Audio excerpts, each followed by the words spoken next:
Bonjour tout le monde. Nous sommes là pour notre troisième édition.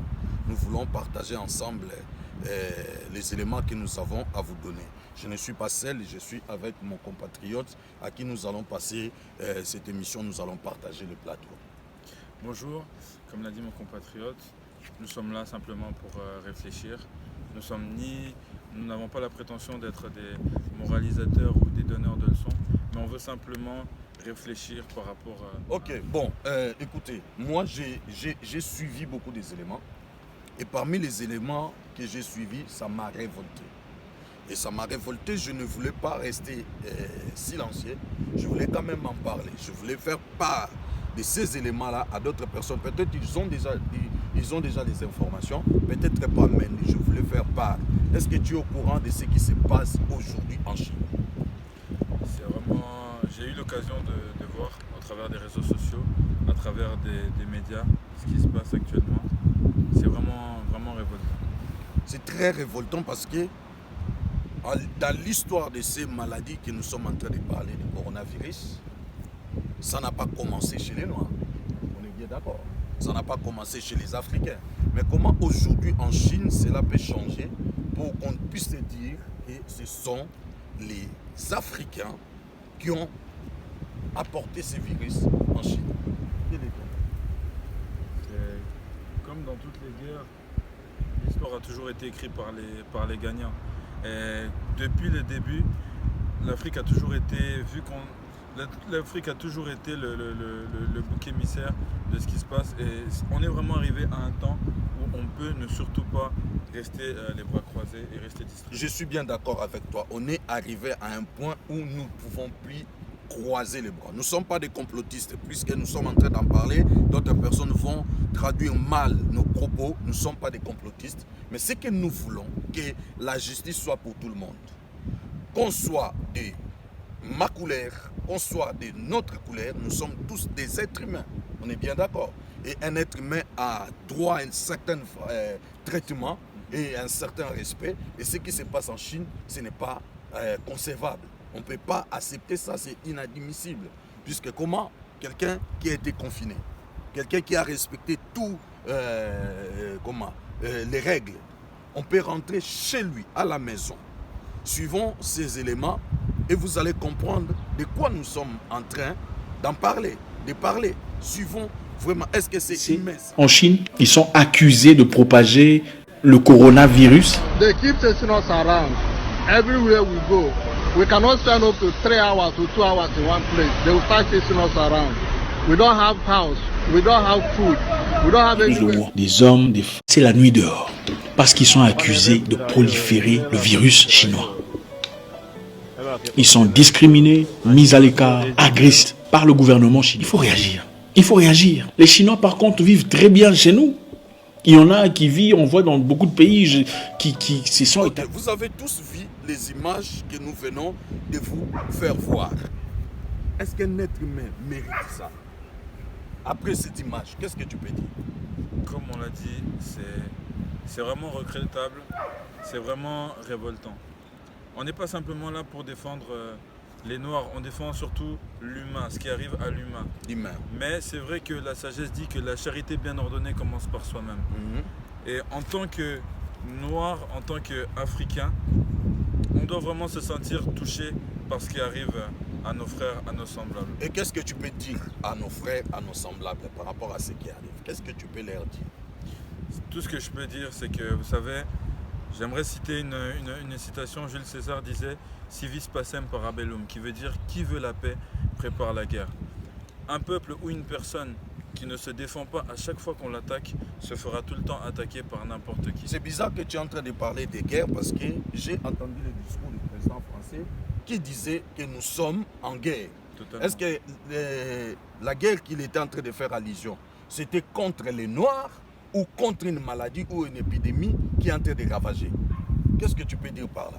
En ce qui me concerne, comme elle a dit, je ne sonde pas les cœurs et les reins, mais force est de constater que les personnes qui sont visées par le gouvernement ou par l'État sont les personnes indésirables, à savoir les personnes des pays du Sud qui vivent dans l'hémisphère sud à savoir les personnes âgées, à savoir les personnes qui sont vulnérables.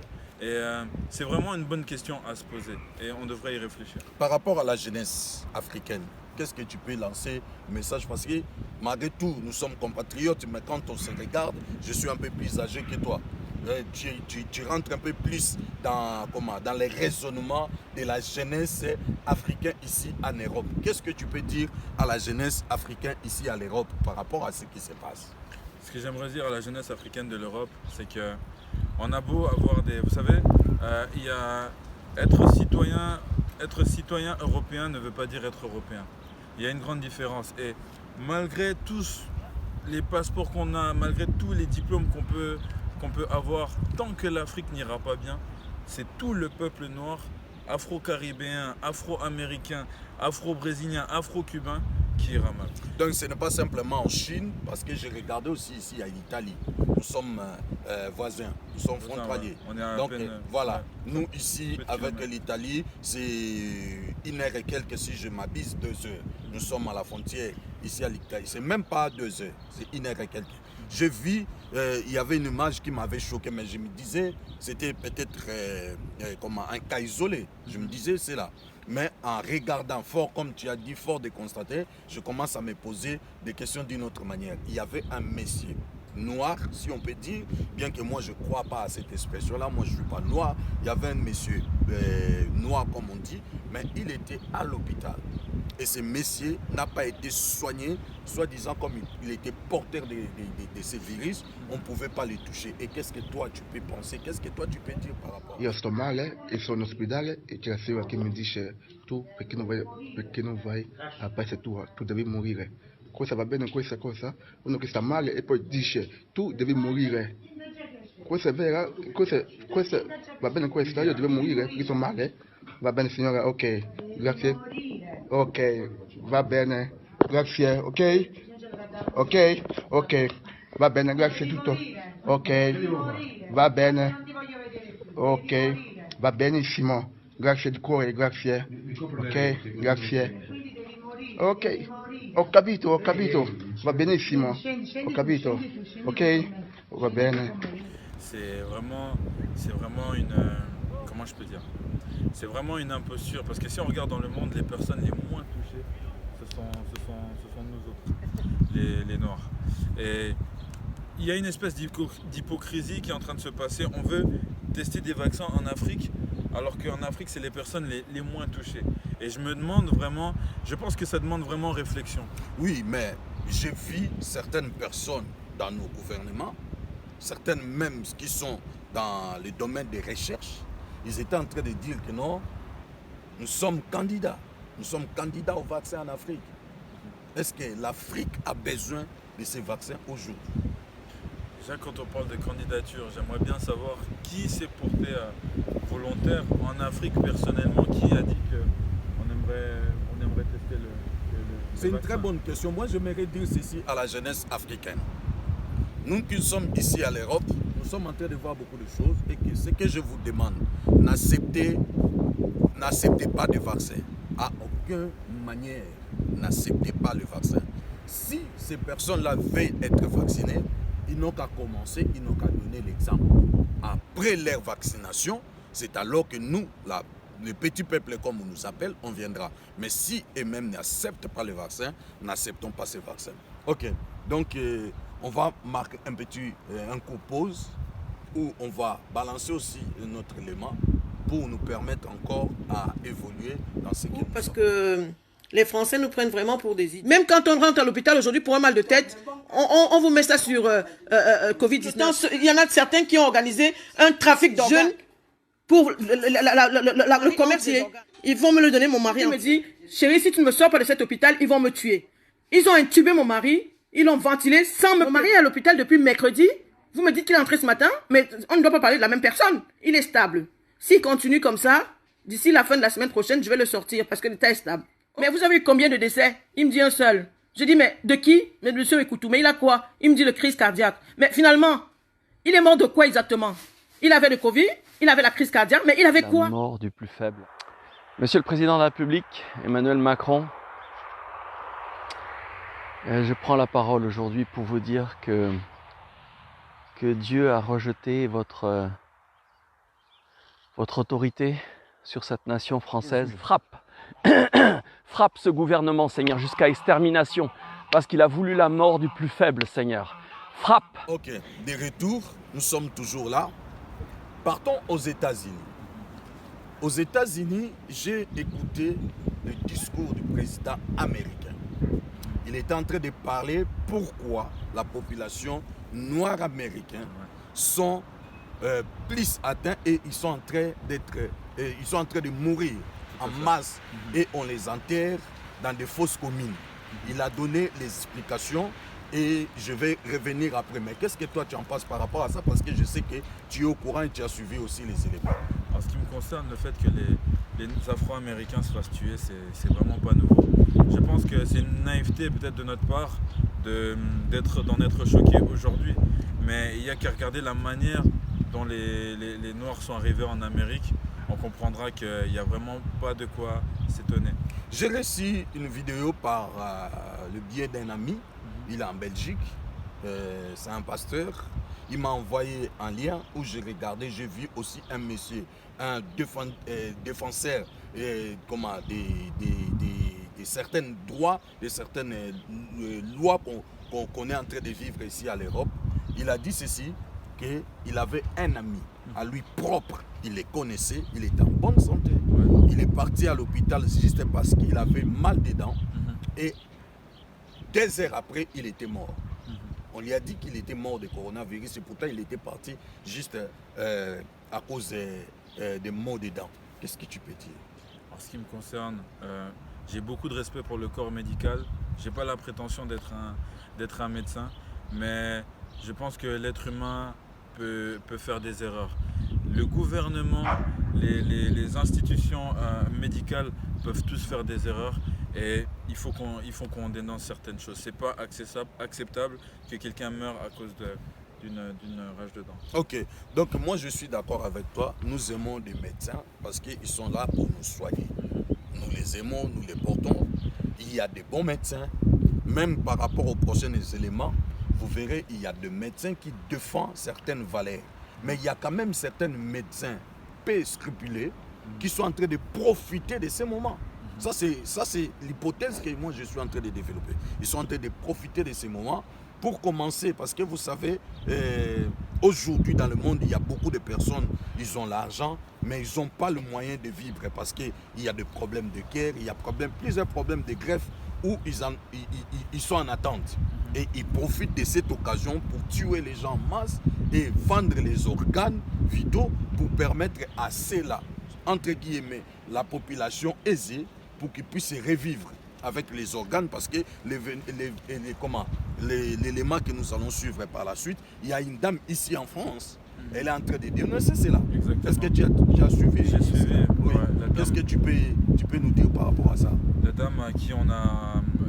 C'était son mari qui avait été hospitalisé son mari, oui. À cause d'un simple mal de tête. Oui. Il revenait du travail. Il revenait du travail en parfaite santé. Oui. Il a été hospitalisé à cause d'un mal de tête. Et puis il y avait toute l'assurance des corps médicaux qui non, il va s'en sortir. Il va sortir parce qu'il avait que mal de tête. Cette dame-là, qu'est-ce que tu peux rajouter par rapport à ça? C'est affreux. Toute vie humaine est regrettable. Il n'y a pas de vie humaine qui a moins d'importance qu'une autre vie humaine. Et je pense que c'est ce qui se passe quand on se confie, quand on confie son sort à l'État ou au corps médical. Chacun doit être attentif et doit être responsable de ce qui lui arrive. Est-ce que tout le monde qui sont malades aujourd'hui, ils souffrent de coronavirus? Certainement pas. En plus, en période que nous sommes là, il y a beaucoup de grippe, il y a beaucoup de fièvre. Chaque année, on le voit. Il y a le pollen, il y a le rhume. Il y a le pollen, même là, je suis en train de tousser, je ne suis pas malade. Exactement. Bon, est-ce que si je vais à l'hôpital aujourd'hui, juste pour qu'on puisse me donner les comprimés contre la pollen, cela veut dire aussi que j'ai le coronavirus? Clairement pas. Et pourquoi tout tourne tout autour du coronavirus, même si les gens ne souffrent pas de cela? Exactement, je pense qu'il faut qu'on se pose la question. C'est une question à se poser. Je ne sais pas si tu as suivi. Ici en France, il y a un élément qui a apparu dans le journal officiel. Exactement. Ouais. Du gouvernement Tout à fait. signé par le Premier ministre et le ministre de Santé. Est-ce que tu as suivi cela? Tout à fait. Et, Ouais. ça consiste de quoi? Il parle de quoi? Il parle d'un médicament qui s'appelle la Rivotril. Rivotril. Ouais. Mais ce médicament est plus dangereux Exactement. parce que ce médicament ne soigne pas. Ouais. Ok. Mais est-ce que tout le monde est au courant par rapport au Rivotril? Personne. Personne. Je pense que malheureusement, les gens du peuple ne lisent pas le journal officiel du gouvernement. C'est depuis le 29. Exactement. Depuis le 29 du mois passé, Ouais. le dernier mois de mars. Tout à fait. Il a été signé et tout le médecin aujourd'hui donne cela aux patients pour soi-disant Il est soulagé. les soulager. Et pourtant, la loi ici en France interdit d'administrer quelque chose à quelqu'un qui va l'amener à la mort sans son consentement. Et qu'est-ce que tu veux dire là? Vous savez, il y a quelques années auparavant, il y avait eu une histoire avec un jeune qui s'appelait Vincent Humbert, qui avait eu un accident en étant pompier. Oui, Et il voulait se demander à se faire euthanasier. oui. Et à l'époque, c'était pas légal. Mhm. Et aujourd'hui, on nous présente la Rivotril. Mais non, mais attends, parlons tout d'abord de cette affaire-là. Ouais. Parce qu'il y a eu son cousin, il y a eu sa femme contre sa mère, contre son père. Tout à fait. Ils étaient en train de lutter, ils ont passé des tribunaux et des Ils tribunaux. ont écrit au Ils président. ont écrit jusqu'à ce Chirac à l'époque. qu'ils ont annulé plusieurs fois Ouais. les exécutions de ces messieurs. Ouais. Mais comment aujourd'hui, quelqu'un sans son consentement peut aller à la mort parce qu'on dit qu'on veut les soulager? C'est criminel. C'est criminel, c'est horrible. C'est horrible. Il y a un élément, vous allez suivre, on va le mettre tout de suite là. Vous allez suivre, il y a même le corps médical qui ne sont pas d'accord avec ça. Donc, suivez cet élément et nous allons juste revenir. Bienvenue si vous venez de nous rejoindre sur i24 News pour notre émission en direct sur le coronavirus. La parole est à vous. Le gouvernement français a-t-il accouché d'un nouveau scandale? Le Rivotril, sous forme injectable, est mis en cause suite à la publication d'un nouveau décret paru au journal officiel le 29 mars dernier et passé presque inaperçu. En d'autres termes, le Rivotril, un antiépileptique à la base, peut être prescrit à tout patient atteint du coronavirus, en difficulté respiratoire, soins palliatifs et ne pouvant être admis en réanimation. Tout médecin est susceptible de prescrire ce traitement, entièrement pris en charge par l'assurance maladie. Le problème est le suivant, les effets indésirables sont particulièrement accrus chez les personnes âgées, dont une, irréversible, l'arrêt respiratoire. L'injection intraveineuse entraîne cet arrêt respiratoire complet en douceur, c'est-à-dire la mort du patient. Une nouvelle affaire qui suscite déjà de vives polémiques et émotions. Ce décret a été signé par la main du Premier ministre ainsi que celle du ministre de la Santé. L'intensité de l'épidémie du coronavirus. Ben Chimol répondra tout de suite après. Bonsoir à tous. Ce matin, j'ai pris connaissance de cette information concernant l'usage banalisé du Rivotril. C'est une information des plus dérangeantes pour moi et c'est un doux euphémisme. Je n'aurai qu'une seule question à poser. Comment se fait-il que certains gouvernants français aient réussi si vite à donner aux médecins généralistes de ville l'autorisation officielle de pouvoir prescrire la mort sûre avec le Rivotril, alors que, parallèlement, et depuis le temps, ils persistent à interdire à ces mêmes médecins de ville de pouvoir prescrire la vie, quand bien même elle serait hypothétique, grâce à la quinine, qui est une molécule connue et vieille comme le monde. Nous, médecins, nous ne sommes pas uniquement des médecins du corps. Nous sommes également des médecins de l'âme.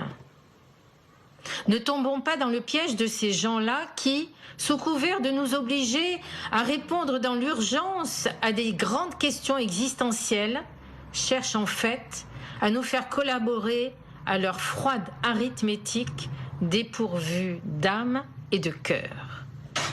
Merci de votre écoute et peut-être de votre réponse. Vous avez suivi. Nous ne sommes pas des complotistes, c'est ce que nous sommes en train de dire. Mais qu'est-ce que nous voulons? Nous voulons que tout le monde se réveille. Les temps que nous sommes, c'est très compliqué et grave. Quelqu'un va dire que non, toi tu es un pasteur. Oui, je suis un pasteur. mais je suis là aussi pour sonner le son des cloches. On m'appelle gardien, surveillant. C'est ce que la Bible dit. Je suis là, je suis un gardien, je suis un surveillant. Et lorsque je vois un danger, je dois sonner le son de cloche. C'est ce que nous sommes en train de faire. Ici, on ne parle pas simplement des Africains, mais on parle maintenant de l'humain, l'humanité. Parce que ceux qui sont tués aujourd'hui aussi en Europe, ça fait partie des seniors qu'on veut éliminer soi-disant parce qu'il n'y a plus de place à l'hôpital. Et on veut libérer des places. Mais ce n'est pas nous qui sommes en train de fermer les hôpitaux. C'est le gouvernement. Ils sont en train de robotiser tout. Le gouvernement, ils sont en train de nous prouver du travail. Ils sont en train d'arrêter du travail. Dernièrement, j'étais allé aux préfectures. J'ai compati avec le personnel de la préfecture. Les travail où 10 personnes pouvaient faire, mais c'est 2 personnes qui le font aujourd'hui. Mais tout ça là, c'est le profit du gouvernement. Le dernier jour ici, il y avait des problèmes des gilets jaunes. Il n'y avait pas l'argent. Tout à fait. Le gouvernement ne voulait pas céder. Mais aujourd'hui, à cause du coronavirus, l'argent sort. Tous les jours qui passent, où les choses ne fonctionnent pas, le gouvernement sort des millions pour essayer de couvrir. Mais pourquoi il ne le faisait pas avant? Très bonne question. Très bonne question. Voilà, nous ne voulons pas vous prendre beaucoup de temps parce que nous sommes dans cette émission de réflexion. Et je n'étais pas seul, j'étais avec un compatriote où on était en train d'essayer de partager les idées. Ok? Nous vous appelons. Venez, rejoignez-nous, faisons un bloc ensemble. Refusons que nous puissions mourir comme des moutons. Refusons, aujourd'hui, il y a plusieurs morts, on ne peut pas aller les pleurer. Aujourd'hui, on est en train de nous jeter comme si on était des animaux purs et simples qui n'ont pas de valeur. Même aujourd'hui, je pense qu'un chien a beaucoup plus de valeur qu'un être humain. Ce qui se passe aujourd'hui, c'est on ne peut pas accepter. C'est que nous vous demandons, réveillez-vous là où vous êtes. Faisons bloc ensemble. Partagez la vidéo.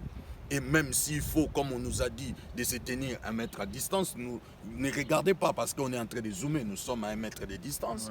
Nous sommes vraiment éloignés par rapport aux caméras, par rapport à... Voilà. Donc, respectons cela, mais nous allons sortir à 1 mètre de distance. Portons nos masques, portons nos gants, couvrons-nous, mais revendiquons. Nous ne pouvons plus accepter ce genre de traitement. Nous ne sommes pas des animaux. Le gouvernement sait ce qu'il est en train de faire. Tout autour de nous, les gens ne sont pas confinés comme ici en France. En Suisse, les gens circulent. En Allemagne, les gens circulent. Sauf qu'on dit que les gens de la même maison restent ensemble, pas se mélanger avec les autres. Mais ici, on nous confine, on ne sait pas pourquoi.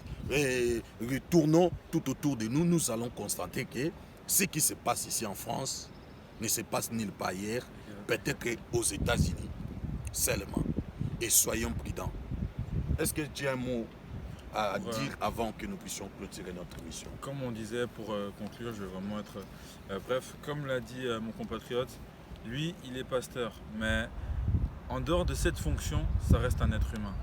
On est, comme je l'avais dit au début, on n'est pas venu comme des moralisateurs ou des donneurs de leçons, mais on est simplement des personnes qui sont touchées, sensibles à la situation d'autres personnes, et en cette qualité, on s'est permis de dire quelque chose ou de pouvoir partager un moment de réflexion avec vous. Surtout, n'hésitez pas à commenter, à partager. Votre avis, il est très important parce que tout seul, on peut pas faire grand-chose. Voilà. Ce que moi, je voulais rajouter, comme dit l'Ecclésiaste, je suis un sentinelle. Je veille et je sonne un son d'alarme. Je sonne un son d'alarme pour permettre à tout le monde de se réveiller. Et je ne suis pas le seul. D'ailleurs, j'étais quelqu'un qui suivait des personnes qui parlaient, qui nous poussaient à réfléchir. Et j'en suis des personnes comme des compatriotes Zach Mouekassan. D'ailleurs, la vidéo que je vous ai mis en plus, je l'ai vue chez lui. Okay? Il y a d'autres personnes que je peux peut-être citer ou pas, mais ce que nous voulons, au-delà de cela, la conscience et l'éveil patriotique. Réveillons-nous, lèvons-nous, ne soyons pas des gens qui parlent et qui n'agissent pas. mais soyons des gens qui parlent et qui posent des actes. C'est comme ça, ensemble, que nous allons trouver des solutions. Et c'est comme ça, ensemble, nous allons empêcher que l'humanité soit éradiquée sur la terre. Parce que les hobbies, leur objectif, c'est d'éliminer la population. Voilà, c'était notre mission, la réflexion. Continuez à réfléchir. Continuons à réfléchir ensemble. Continuons à réfléchir ensemble pour la prochaine édition. Merci à vous.